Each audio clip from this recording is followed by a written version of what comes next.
Selamat Paskah. Ya.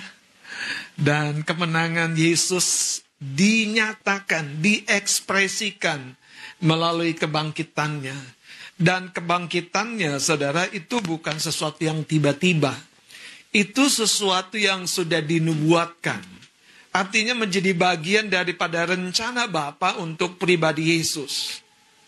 Dan pribadi Yesus yang menderita dan mati, cara matinya yang sangat memilukan bagi manusiawi kita, itu terjadi supaya engkau dan saya mengalami penebusan yang sempurna.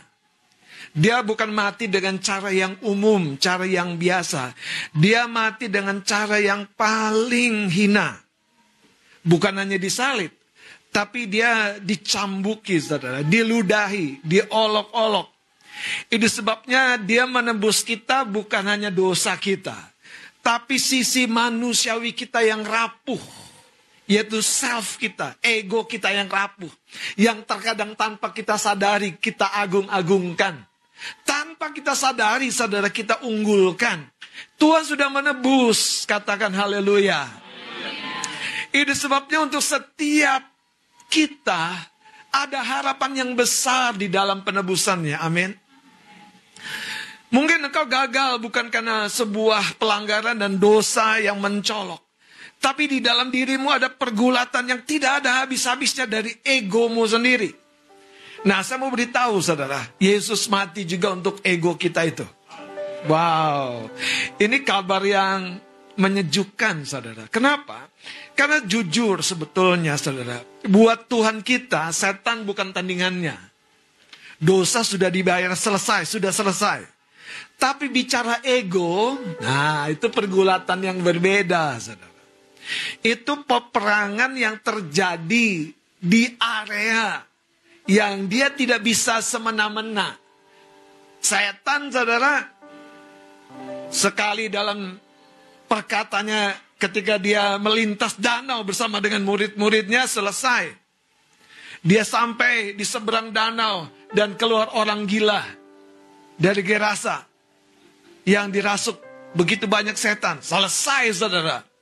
Bahkan tidak melewati sebuah proses yang berkepanjangan. Setan yang di dalam satu pribadi ini begitu takut. Tapi Yesus yang penuh kuasa dan maha kuasa itu tidak bisa menanggulangi self-nya. Self-nya siapa? Murid-muridnya yang sangat dekat. Nah, hari ini mari kita lihat, saudara, ada satu penghalang yang begitu erat di dalam tubuh manusia daging ini, yang kita perlu sepakat dengan Yesus yang sudah mati dan bangkit dengan cara apa? Kita menyerah. Kita menyerah. Kita menyerah. Nanti kita pegang tubuh dan darah Yesus. Waktu kita angkat, kita pegang, kita makan tubuh dan darah Yesus, kita menyerah. Saudara, dia menuntun, bukan mengisi, mendownload filenya dulu di dalam otak kita, sehingga kita selaras dengan firman-Nya. Bukan itu. Tapi yang pertama, dia beresi hati kita yang sebelumnya melekat kepada self itu.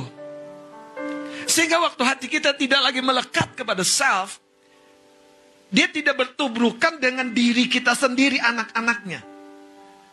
Nah, itulah fase yang paling luar biasa. Itulah fase yang Paulus berkata, hidupku bukannya aku lagi. Haleluya, amin. Nah, di fase itulah Kristus sangat cemerlang dimanifestasikan. Makanya suatu ketika ada pesan Tuhan disampaikan oleh Nabi untuk Rasul Paulus, Nabi Agabus, di dalam Kisah Rasul, di mana pribadi yang punya ikat pinggang ini, sang Nabi itu sampai pegang, akan diikat, ditawan. Maksudnya Paulus. Tapi Paulus berkata, itu pesan bukan untuk dihindari, untuk digenapi. Inilah orang yang mengerti kehendak Tuhan. Bukan takut dengan penderitaan dan pilih kenyamanan. Takut dengan penderitaan dan pilih kenyamanan demi kenyamanan. Yang ujungnya itu membesarkan self kita, ego kita. Disitulah biasanya, saudara, sangat-sangat tidak mudah. Karena kita semua punya self itu, ego itu. Ya, Mari kita lihat saudara, dari cerita yang bagus dalam 1 Petrus pasal yang pertama 3 dan 4. 1 Petrus pasal yang pertama 3 dan 4. Mari kita bangkit berdiri. Baca dengan gagah, baca dengan bangga, baca dengan satu kesadaran. Wow, saudara, lihat ya, sama-sama kita baca 3 dan 4. 1 Petrus pasal yang pertama, kita baca 2, 3.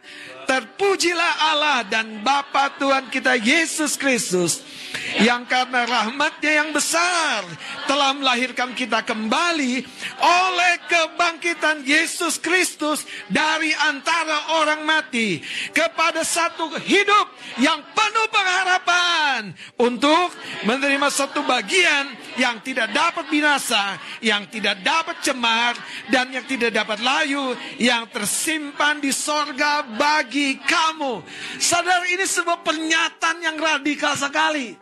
Engkau dan saya pribadi yang sedang hidup di muka bumi ini, tapi menuju sebuah fasilitas yang Yesus sudah prepare di surga, dan itu tidak terganggu gugat.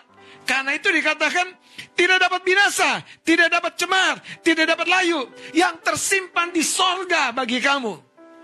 Namun sementara kita di muka bumi, dalam tubuh daging yang rapuh ini, ada jaminan yang hebat di ayat yang ketiga ini. Mari kita baca sekali lagi, 2, 3. Terpujilah Allah dan Bapa Tuhan kita Yesus Kristus, yang karena rahmat yang besar telah melahirkan kita kembali oleh kebangkitan Yesus Kristus dari antara orang mati kepada suatu hidup yang penuh harapan. Katakan sama-sama, aku punya kehidupan yang penuh pengharapan.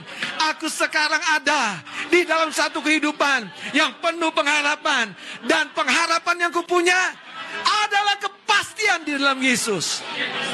Bertepuk tangan bagi Tuhan kita. Haleluya. Silakan duduk, Bapak besar dikasih Tuhan. Saudara, pengharapan yang ditawarkan oleh dunia selalu tentatif. Tapi pengharapan yang ditawarkan kepada Tuhan adalah sebuah kepastian. Karena itu yang Tuhan cari adalah hati yang percaya. Hati yang dapat terus mengikuti Dia. Saudara, firman hari ini saya beri judul, ada kepastian pengharapan yang besar melalui kebangkitan Yesus Kristus. Ada kepastian pengharapan. Hari ini apa yang muncul di hatimu ketika saya bicara tentang pengharapan? Aku pengen punya rumah sendiri. Om, udah capek ngontrak. Jangan capek ngontrak. Seumur hidup kita ngontrak di muka bumi ini. Nggak ada yang sebetul-betulnya punya diri kita sendiri. Nggak ada yang sebetul-betulnya, saudara. Jadi kalau ada orang yang berbangga begitu rupa dengan harta kekayaan dan miliknya, kasih tahu, jangan lupa, kamu tuh terdaftarnya di surga, bukan di muka bumi. Haleluya. Amin. Jadi kalau begitu, kita akan merdeka, saudara. Kita akan happy. Kita akan tenang. Amin. Ada kepastian pengharapan yang nggak main-main. Bahasa paling ekstrimnya nggak kacangan. Ini pengharapan yang besar, yang diterima oleh tua muda, besar kecil, kaya miskin. Ada pengharapan yang besar yang diterima dalam sebuah kepastian karena Yesus sudah bangkit. Makanya kitab Korintus berkata, kalau Dia tidak bangkit, sia-sia iman kita. Kenapa? Karena di dalam kebangkitannya itu ada sesuatu yang sangat besar. Dan kebangkitan itu menjadi satu pengesahan. Dia sudah membeli dengan lunas. Dia sudah mengalahkan dosa dengan segala unsur-unsurnya. Dia sudah membeli kita dengan darahnya yang lunas. Dan Dia sudah memindahkan kita ke dalam kerajaannya. Artinya Dia rajanya, Dia berkuasa. Dan itu sebuah kepastian yang nilainya tidak tertukarkan oleh apapun. Karena hari ini percayalah bahwa apapun fase kehidupan kita hari ini itu temporary. Ini yang lebih besar, yang lebih berarti buat Tuhan, yang lebih bernilai di dalam kerajaannya. Saudara, Tuhan Yesus mati dan bangkit dan naik ke surga bukan hanya untuk menebus dosa kita dan kemudian kita hidup lagi dalam kekalahan, bukan. Dia mati di kayu salib, dia bangkit dan naik ke surga, bahkan memberikan Roh Kudusnya supaya kita ada dalam sebuah posisi yang baru, kan katanya dilahirkan kembali. Ada dalam status yang baru, tapi dengan status yang baru, posisi yang baru itu, kita menjalani satu kehidupan yang berkelimpahan.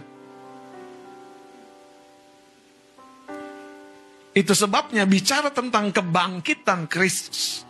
Sebetulnya saudara, bagi jiwamu yang selama ini terkurung di penjara, harusnya kau melihat, wow, bicara kebangkitan Kristus yang buat diri kita yang selama ini gak kemana-mana, wow, kita bisa kemana-mana. Artinya apa? Tidak ada lagi belenggu di kaki kita. Tidak ada lagi belenggu di pikiran kita. Kita bisa menjadi sesuatu yang belum terbayangkan. Siapa yang membayangkan nelayan ikan Petrus, sang penyangkal, jadi rasul? Siapa yang membayangkan Saulus jadi rasul yang menulis begitu banyak di dalam perjanjian baru? Tuhan mau berkata, itu terjadi ketika better self-nya ini tertangani. Karena itu hari ini begini saudara, kalau kita belum tahu, nanya, Bang aku nih masih, yang satu ini, satu poin ini, aku masih ragu nih, masih bingung, gimana ya? Nanya, di area abu-abu selalu ada peluang tertipu. Aku mau mendaftar gak ya Bang jadi anggota gereja? Sok nanya. Berapa tahun udah di sini masih bingung? Aku mau jadi anggota. Ya Tuhan, kemana aja jiwamu selama ini? Benar loh. Benar. Self-nya Anda tuh kemana coba? Ke Kristus gak sih? Apakah kalau kita jadi anggota jemaat itu kemudian Anda tertawan di sini? Enggak. Justru Anda terbebas, ada dinaungi. Tetapi Anda tidak menerima naungan yang sesungguhnya karena Anda sendiri tidak memberikan diri dalam naungan. Dan itu logika yang saudara tidak rumit.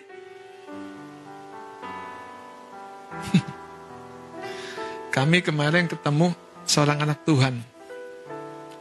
Di handphonenya ada aplikasi apa namanya? Caller. Apa? Get Contact. Kan coba nomor telepon saya diisi. Kan di situ bisa ketahuan. Di handphone banyak orang yang nyimpen nomor saya. Nama saya dibikin apa? Ditandain apa? Yang menarik ada kasih tanda hati, lope-lope. Wah, siapa ini yang kasih tanda hati? Bahagia juga loh saudara. Sekalipun gak bisa ditahu, gak bisa dilihat siapa dia. Ada kan, oh papaku, ini pasti. Terus ada apa? Bendahara sinode. Wah, ini mah dari seberang laut ini. Saudara-saudara seiman yang mengurus keuangan, saudara. Terus ada lagi suaminya Ibu Foni. Wah, gak dikenal nama kita. Yang dikenal istrinya, makanya ditandain suaminya Ibu Foni. Dalam hatiku ini apa namanya, get kontak ini luar biasa ini. Bisa nge-track orang-orang yang simpen nomor saya. Tapi seneng juga tuh, ada satu tuh yang kasih lope-lope gitu, kasih bunga. Wah. Makanya dalam hatiku, ini siapa gitu. Kalau ada orang kan simpen nomornya Ibu Gembala kan Ibu Tiri, Mak Tiri. Wah.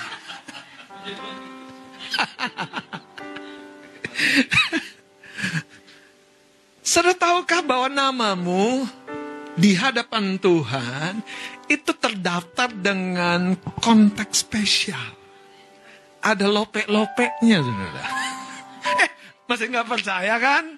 Makanya doamu gak pernah pede. Saya sih percaya tuh orang yang kasih nama saya di handphonenya pakai lope-lope tuh pede tuh. Pak Gembala mengasihiku, aku mengasihi Pak Gembala.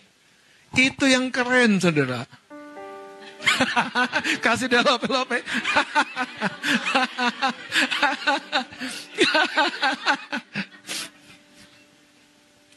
Tapi benar, Anda paham gak sih? Waktu Anda berpindah dalam kehidupan yang baru, Anda dimiliki Kristus dengan cara yang berbeda.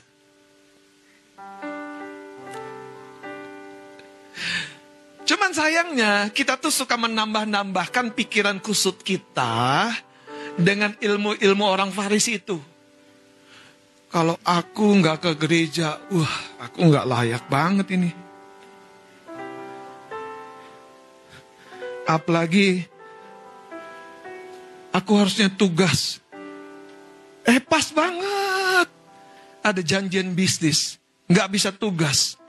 Aduh Tuhan, ampuni aku. Ada orang ngajak nonton bioskop. Om susah nolaknya. Filmnya bagus lagi. Hari Minggu pada aku pelayanan. Gak layak. Saudara, ilmu dari mana sih? Anda merasa dikit-dikit gak layak, dikit-dikit gak layak? Dikit-dikit gak layak? Dikit-dikit gak layak? Haleluya. Kurang wangi dikit parfumnya gak layak. Kurang tebel, sedikit gincu-gincunya. Aduh, aku gak siap nih melayani.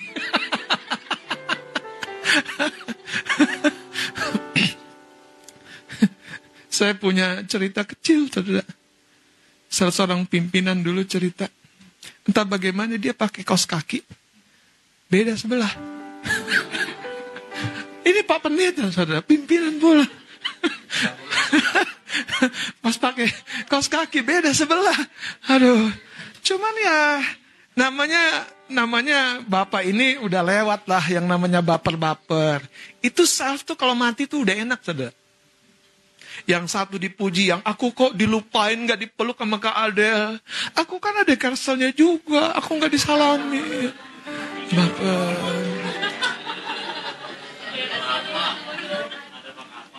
Aku dipeluknya malah sama Karut. Gitu kan. Saudara, mari kita lebih jauh lagi lihat. Kalau Anda pahami dari cerita saya ini, better self-nya itu bukan lagi tentang menang terhadap dosa, tapi menang terhadap ego. Menang terhadap self-nya. Dan di fase itu, engkau jadi hamba Kristus. Dan di situ saudara Tuhan berkata, no, kau gak bisa sentuh dia. Seperti Ayub. Kecuali aku kasih permis. Izin. Gak bisa, saudara. Itu di perjanjian lama loh, gak ada cerita darah Yesus. Itu di perjanjian lama, gak ada cerita. Tapi Ayub begitu kayanya, begitu limpahnya bisnisnya. Begitu makmurnya, begitu happy-nya anak-anaknya. Hatinya tuh gak melekat tuh sama hartanya. Sama keberhasilannya, prestasinya.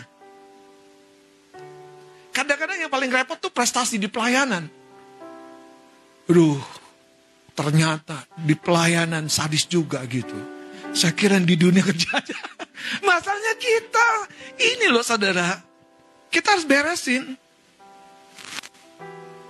Suatu ketika ada orang tampil. Jadi singer nih. Maaf ya para singer ya.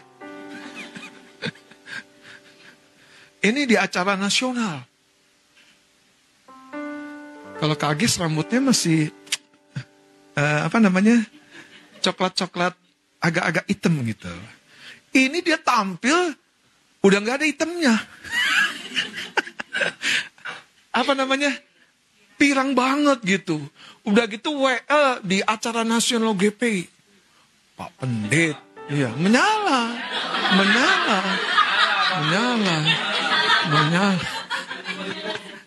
Tiba-tiba dari audiens itu kok dikasih pelayanan, itu kok dikasih tampil, itu kok dikasih lah. Waktu itu terjadi, saya maklum sih. Karena seringkali self-nya tuh belum tuntas. Kalau di depan pakai jas. Gimana Dan? Tiba-tiba nanti tampil, aduh aku jadi gak pede nih. Lo gak pedenya tuh di mana? Karena kita menilai diri kita sendiri dengan cara penilaian yang absurd, gak jelas. Jadi hari ini coba nilai dirimu dengan cara yang Alkitab ajarkan. Ada pengharapan yang besar. Dari situ nanti kekuatan yang berlimpah-limpah yang sebetulnya terkunci di dalam dirimu itu akan terekspresi. Yang saya maksud kekuatan yang berlimpah-limpah itu sederhananya begini. Bicara identitas itu selalu menarik. Ada berapa banyak kalau Anda ketemu orang baru, halo, shalom. Ada gitu nggak, Bang Adit? Dia. Tapi coba Anda kenal yang namanya Lauren? Ya kan? Bapaknya berdiri. Halo. Ya itu Nurun biasanya silang dari papanya. Dulu. Tapi apa sih yang saya mau ceritakan? Nggak ada blockingnya. Nggak ada blockingnya, nggak ada ketakutan. Dinilai aneh, dinilai jelek. Nggak ada ketakutan, kesangsian. Aku bisa mengekspresikan diriku. Dan itulah yang Tuhan mau. Seringkali kita nggak tahu, saudara, seperti gajah yang ditangkap oleh pemburu. Dari gajah-gajah itu kecil, masih anak. Dijual ke sebuah perusahaan sirkus. Gajah itu dilatih sambil apa? Dirantai kakinya. Gajah itu belum besar. Tapi Anda tahu kan kalau gajah nggak mungkin kecil terus kan? Ya.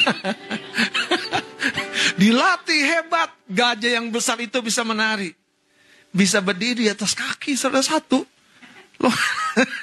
Terus naik undakan.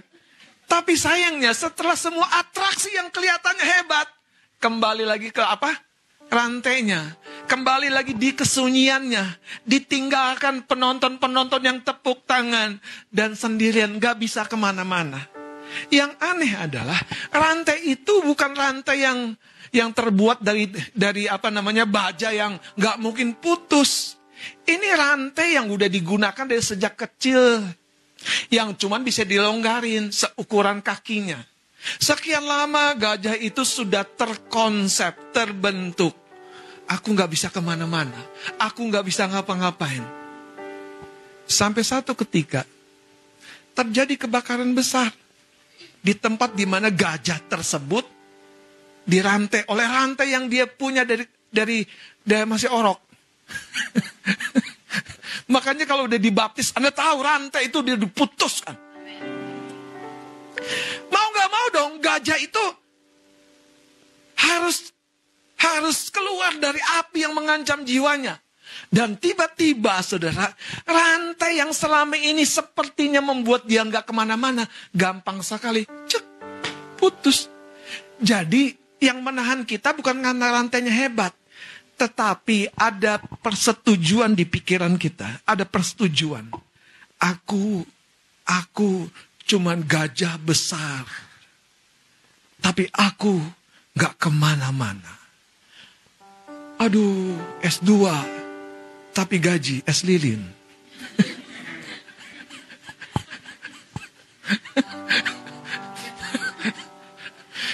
Coba. Rantai kita tuh di pikiran kita, di jiwa kita. Makanya better self-nya itu Anda harus ketemu klik. Kalau Anda hari gini, saudara, masih terus tekungkung dalam sakit penyakit, dalam hubungan, dalam keuangan, nanya. Ini rantaiku bisa ku dobrak nggak? Seringkali masalah kita apa nggak? Kita tuh nggak bisa lihat diri kita. Karena kita pakai kacamata yang itu terus. Siapa yang sangka Om Mano? Udah lunas. Iya kan? Kalau kita tahu dari dulu kita syukuran kan.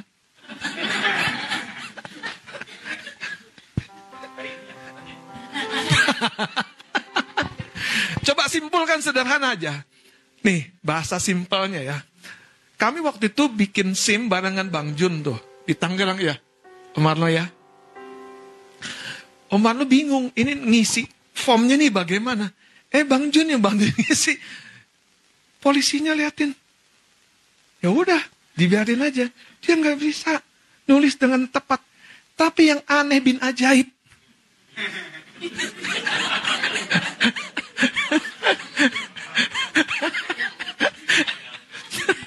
Yang aneh bin ajaib. Yang dulu zamannya baru belajar bawa mobil kan. Dikasih angkot butut ya. Nyerempet. Tahu gak? Puji Tuhan dikasih angkot butut. Nyerempet. Nggak rugi. Emang udah bopeng sana bopeng sini. Bopeng sana bopeng sini. Tapi waktu dia mulai bawa mobil sendiri. Dan selesai saudara. Saya mau kasih tahu. Masalahnya banyak orang tuh tidak setia di jalannya. Tidak tulus di perjuangannya. Betul. Banyak orang tuh nggak mau belajar memberi diri dibimbing. Dia cuma maunya ke sini, sebentar ke sana, sebentar ke sini, sebentar ke sana. Terus tiba-tiba ditanya, tabunganmu udah berapa? Mau merit katanya. Tabungan berapa? Nggak ada om, udah habis. Habis kemana? Makanya kekasih-kekasih Tuhan, jadilah seorang yang better self.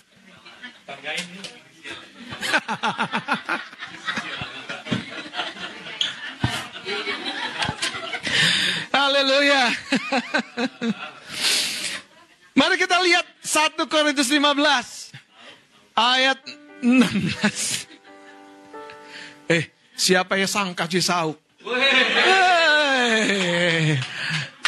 Amin kan? Siapa yang duga?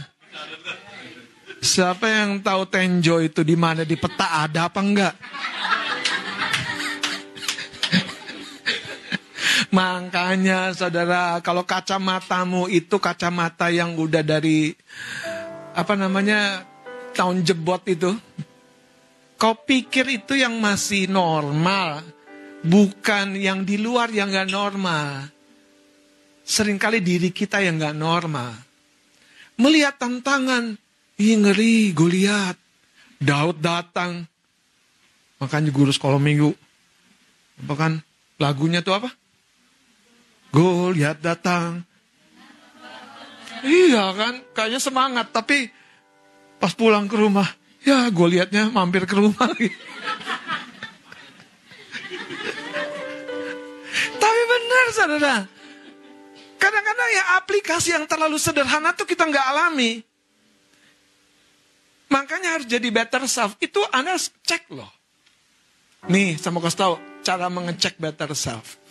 Anda selalu analisa, pikir ulang, dan korek-korek. Benar nggak ya yang Pak Gembala sampaikan? Saya mau kasih tahu. Itu salah satu ciri Anda belum menang.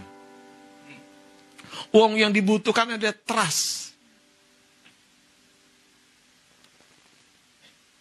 Kayak Yesus tuh bilang, datang Petrus. Petrus nggak nanya 2 kali, keluar dari perahunya. Melangkah di atas air. Cuman sayangnya saudara. Kali itu dia lihat ke alam, kegelapan malam, angin ribut. Lebih dominan daripada kepada Yesus.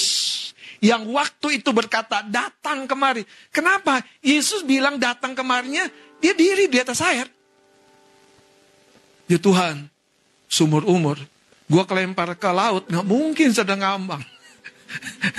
Ditelan ombak, ini disuruh jalan. Makanya kehidupan seperti apa sih sebetulnya Anda bayangkan kalau Tuhan berkata, datanglah. Masalahnya Anda terkungkung dengan dirimu sendiri, saudara. Dan Anda gak bisa jadi better self, karena jubah yang lama itu seperti gajah gede itu.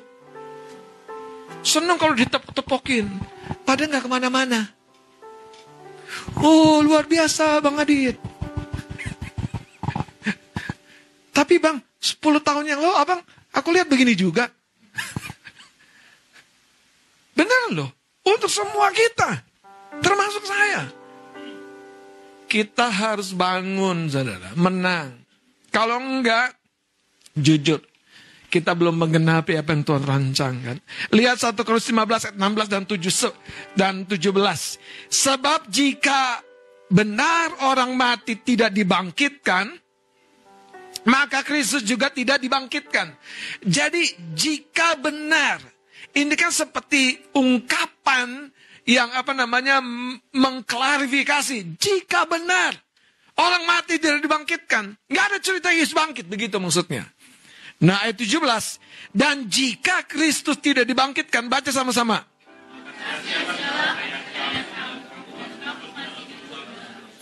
Artinya apa? Kristus yang sudah bangkit menghancurkan kesia-siaan yang dilabelkan kepada hidup kita. Kau nggak mungkin punya pasangan, punya rumah tangga, nggak mungkin sia-sia hidupmu. Itu dihancurkan dengan kebangkitannya.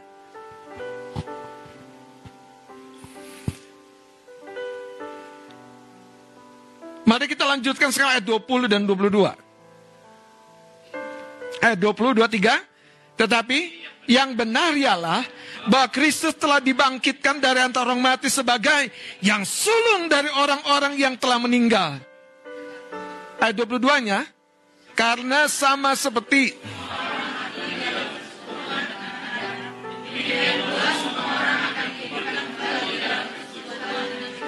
wow. Jadi Alkitab yang berkata demikian pula semua orang akan dihidupkan kembali dalam persekutuan dengan Kristus. Pagi hari ini jangan sia-siakan kebangkitannya dalam hidup kita. Yang telah mengubahkan dan memindahkan kita dengan bahasa yang lebih unik. Melahirkan kita kembali. Nah yang lahir kembali apa? Manusia roh kita. Tapi jiwa pikiran kita, konsep-konsep, pengertian-pengertian harus dibahagi oleh firman. Kalau tidak, saudara, itu masalahnya. Kemarin istri saya kasih tunjuk video singkat. Ada seorang perokok. Gimana ceritanya? Nanya, telepon sama temennya. Sama malaikat. Di surga ada apa? Ada rokok nggak? Ada. Wah, paslah itu buat aku ini. Kata sang perokok itu. Terus, yang uniknya malaikatnya bilang lagi, cuma di surga nggak ada api. Jadi gimana? Kalau kau cari api, nah seberang dulu sana. Habislah kita. Hari ini saudara jangan sia-siakan Anda tidak bolak-balik lagi. Anda sudah ditetapkan dalam satu pengharapan yang besar. Makanya berlomba lari gitu loh saudara. Coba apa yang hari ini Anda masih jalan dengan standar-standar aja. Standar-standar aja. Itu tanda bahwa Anda gak punya pengharapan yang besar. Beneran. Setiap orang yang jalani hidup dengan standar-standar saja, ujungnya dia selalu ngeluh. Ya, hidupku biasa aja Tuhan. Kamu yang bikin biasa hidupmu. Kejam kali Pak Gembala. Tapi benar, saudara. Nanti saya mau kasih tahu kebenaran perjanjian baru adalah begini. Yesus Kristus sudah bangkit dan segala kuasa ada di dalam dia. Kemudian dia beri kepada gerejanya. Makanya Yohanes pasal 9 berkata begini. Orang yang buta dari sejak lahir itu, kalau boleh Yesus pada waktu bersama murid-muridnya bilang gini, aku gak akan seterusnya di muka bumi. Kamu harus menjadi model dan contoh bahwa kemuliaan Allah dinyatakan, dikerjakan oleh orang-orang yang percaya kepadaku dengan kuasaku. Coba kita lihat saudara sekarang Yohanes pasal yang ke-9 ayat 3 dan 4. Gereja harus take action. Gereja bukan hanya nyanyi, bangkit serukan nama Yesus. Iya, gereja di lapangan, membesuk yang sakit, mendoakan yang sakit, mengurus diri sendiri. Lihat ayat yang ketiga dan keempat saya baca. Jawab Yesus, bukan dia dan bukan juga orang tuanya. Tetapi karena pekerjaan-pekerjaan Allah harus apa? Pekerjaan-pekerjaan Allah harus dinyatakan, dimanifestasikan di dalam dia. Entah itu dosa keturunan, atau kutuk keturunan, pokoknya pekerjaan Allah harus dinyatakan. Kemarin saya bilang ada orang meributkan masalah, tapi tidak pernah mengejar solusi. Selalu berkata, aku nggak bisa, aku nggak mampu, aku nggak kuat. Selalu ada jawaban, selalu ada solusi. Nah, yang menarik saudara, ayat yang keempat, kita baca lagi sama-sama, 2, 3. Wow, jadi sebentar. Coba baca dengan baik. Kita harus ada kompromi nggak? Kita harus mengerjakan. Jadi kita nih dutanya Tuhan di muka bumi. Kadang-kadang saudara mendengar eksploitasi yang terjadi di Indonesia. Betul saudara, gereja harus bangkit. Gereja harus mengaktifasi kekuatan doanya. Kalau enggak habis. Jadi Anda mau di posisi Anda terus sekarang? Tuhan berkata begini, nah, aku sudah berikan peluang. Nah, aku sudah berikan semua yang kau butuhkan. Aku sudah berikan. Sudahkah kita melepaskan apa yang menghalangi kemuliaan Tuhan dinyatakan? Sudahkah kita melepaskan apa yang menghalangi kuasa kebangkitan yang menimbulkan pengharapan besar itu dinyatakan? Itu apa? Manusia lama kita. Itu apa? Ego kita. Coba lihat saudara. 2 Korintus 5 ayat 21 kita baca dengan cepat. Silakan seorang yang sudah dapat baca. 5 ayat 21. 2 Korintus 5 ayat yang ke-21. Ya. Dia yang tidak mengenal dosa telah dibuatnya menjadi dosa karena kita. Iya. Supaya dalam dia kita dibenarkan oleh Allah. Jadi kata dibenarkan ini tepat seperti yang Abraham alami. Anda tahu apa yang didoakan oleh Hana, mamanya Samuel? Pakai anakku Tuhan. Sekalipun dalam hati kecilnya, siapa aku Tuhan? Siapa anakku?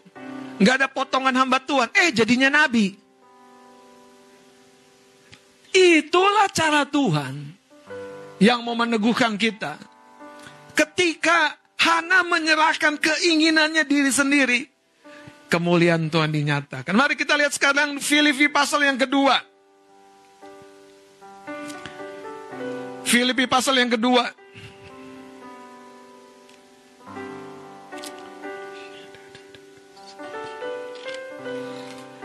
Saudara, kita lihat pada ayat yang kelima, saya akan baca dengan cepat. Ini menarik. Hendaklah kamu dalam hidupmu bersama menaruh pikiran dan perasaan yang terdapat juga dalam Kristus. Menaruh pikiran dan perasaan yang terdapat juga dalam Kristus. Jadi secara aktif pikiran dan perasaan Kristus yang adalah firman ditaruh dalam diri kita. Nah, pikiran dan perasaan itu apa? Itu tentang penghampaan diri. Lihat ayat 6-nya kita baca sama-sama. 2, 3. Yang walaupun dalam rupa Allah tidak menganggap kesetaraan dengan Allah itu sebagai milik yang harus dipertahankan. Melainkan telah mengosongkan dirinya sendiri dan mengambil rupa seorang hamba dan menjadi sama dengan manusia. Dan dalam keadaan sebagai manusia ia telah merendahkan dirinya dan taat sampai mati, bahkan sampai mati di kayu salib. Itulah sebabnya Allah sangat meninggikan dia dan mengaruniakan kepadanya nama di atas segala nama, supaya dalam nama Yesus yang sudah mengosongkan diri, yang sudah jadi hamba itu, yang dalam ketaatan total kepada keinginan Bapaknya. Lihat ayat ini mencatat, supaya dalam nama Yesus apa? Bertekuk lutut segala yang ada di langit, yang ada di bawah bumi, dan yang ada di bawah bumi. Artinya apa saudara? Penanggalan keinginan diri sendiri, ini bicara pikul salib. Betul, bukan salibnya Tuhan Yesus lagi loh. Salib kita. Kita pikul salib ketika berhadapan orang yang bikin ngeselin terus. Pada dia anggota Kersal kita. Haleluya. Makasih Tuhan. Kita pikul salib. Waktu apa? Kita terus yang harus berkorban. Iya. Makanya lihatnya harus benar. Anda sedang menabur. Tuaian Anda pasti besar. Alkitab berkata itulah sebabnya Allah sangat meninggikan dia. Kapan? Waktu dia merendahkan diri, mengosongkan diri dan merendahkan diri, bahkan taat mati dengan cara yang tragis. Yang saya mau bilang saudara, ketika self kita, diri kita sendiri mengalami penanggalan, mengalami pengosongan, mengalami penghampaan,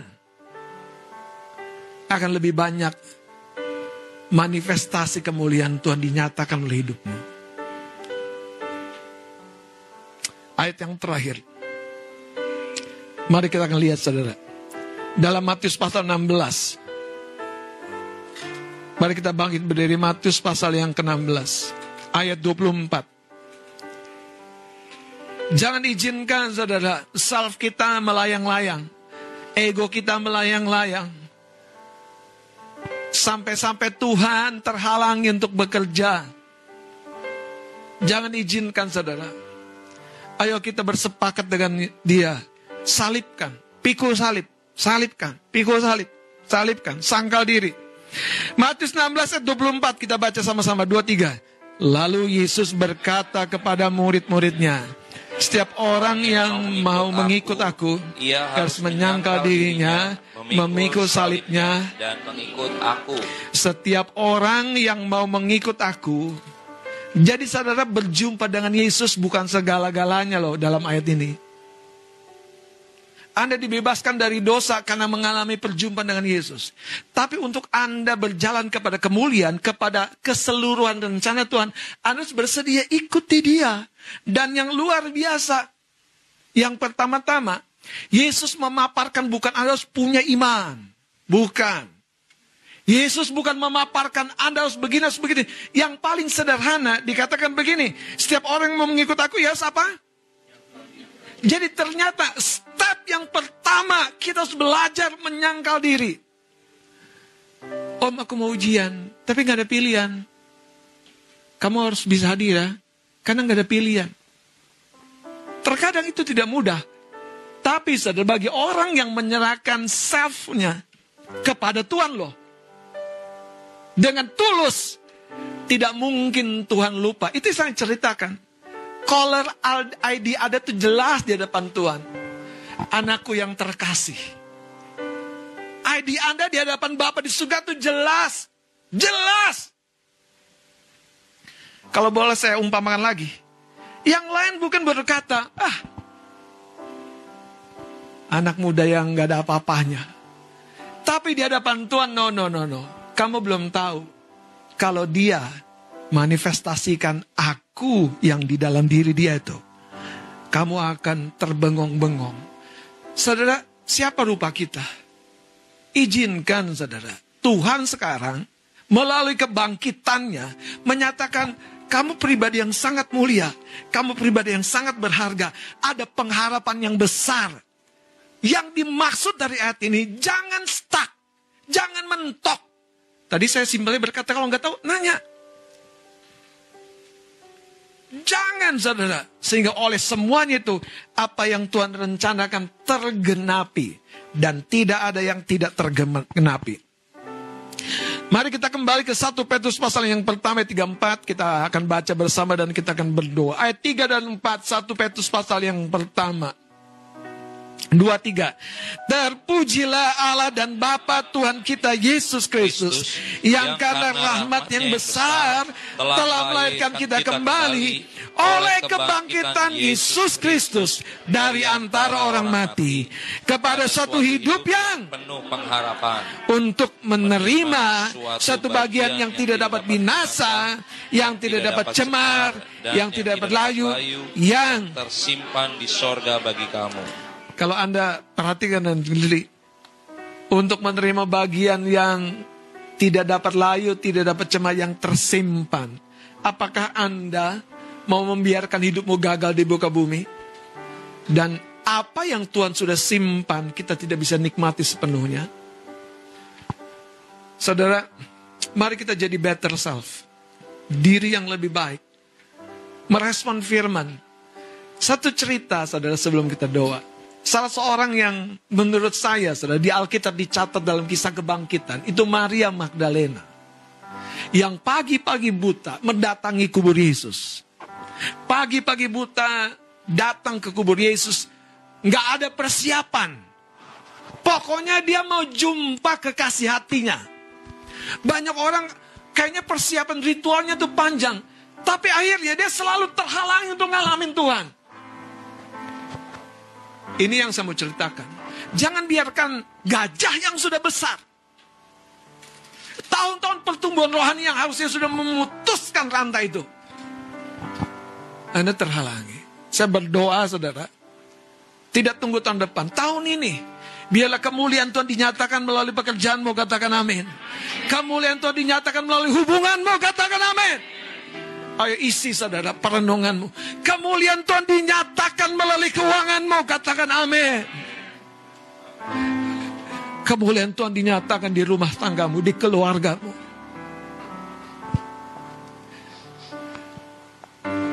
Tuhan terima kasih.